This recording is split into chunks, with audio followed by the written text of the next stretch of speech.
인천 지하철은 시민의 편리한 교통수단인데요. 하지만 무임승차 손실과 코로나19로 인한 영업 손실이 가중되면서 어려움을 겪고 있습니다. 전국의 도시철도 운영기관들이 정부 지원을 촉구하고 나섰습니다. 배상민 기자입니다. 지난 1984년 65세 이상 노인을 시작으로 단계적으로 확대된 도시철도 법정 무임승차. 무임승차 대상은 만 65세 이상 노인, 장애인, 국가유공자, 독립유공자, 5.18 유공자, 특수임무 유공자입니다.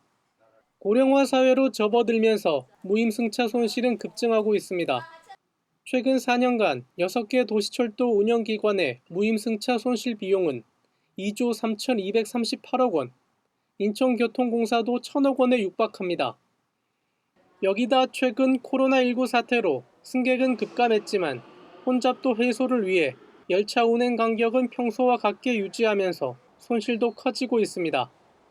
지난해 대비 올해 수입 감소액은 인천 370억을 포함해 6개 기관을 더하면 5,400여억 원의 손실이 발생할 것으로 예상됩니다.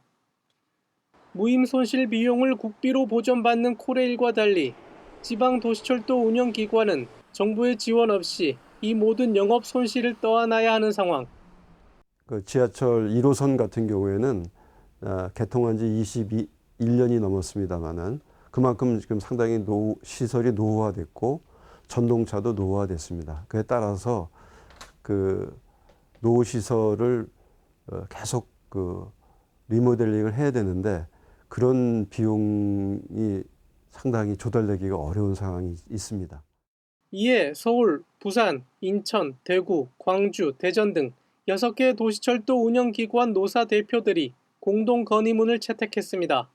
이들은 무임승차 손실 국고 지원과 재난대응 손실 예산 지원, 노후시설 교체를 위한 국고 보조금 지원 범위 확대를 요구했습니다.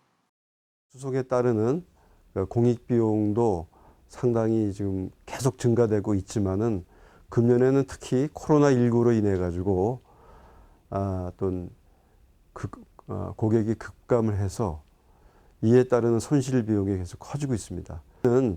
너무 이건 운영 기간에만 전가시키지 말고 정부가 어느 정도는 보존을 해줘야 되지 않느냐.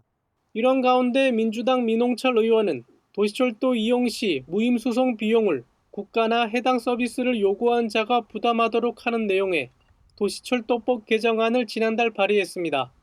지난 20대 국회에서 유사한 개정안이 법사위를 통과하지 못하고 폐기됐는데 이번에는 국회의 문턱을 넘을지 주목됩니다. 인천뉴스 배상민입니다.